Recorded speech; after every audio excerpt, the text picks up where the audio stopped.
Here's my part 3 on how to open that pelvic door for a smoother birth.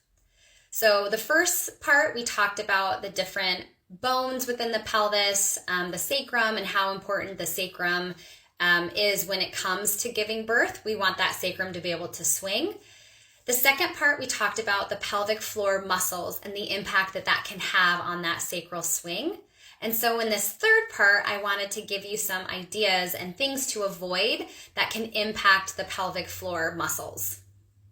One of the number one things that I teach my clients about in preparation for labor and birth is the importance of posture.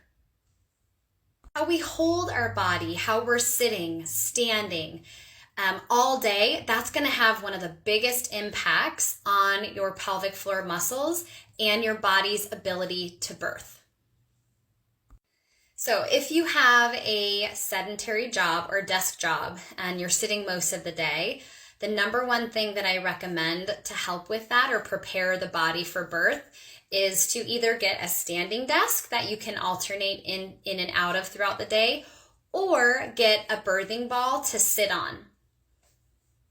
If you're not able to get a standing desk, you can get a chair or make sure that your birthing ball allows your hips to be a little bit higher than your knees.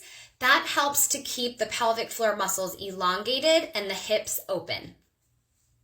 When we sit in this kind of tucked or posteriorly rotated pelvis, that shortens these muscles from the tailbone and sacrum to the front of the pubic bone, making it a lot harder to open the pelvis in preparation for birth. So next time you're sitting at work or you're hanging out on the couch, think about that pelvic positioning and see if you're able to optimize that and open that up a little bit to make labor and birth easier. If you'd like more information on how to best prepare for labor and birth and ensure that your body, your pelvis and pelvic floor are open, you can follow us on social media, subscribe to our newsletter, and even make a virtual appointment.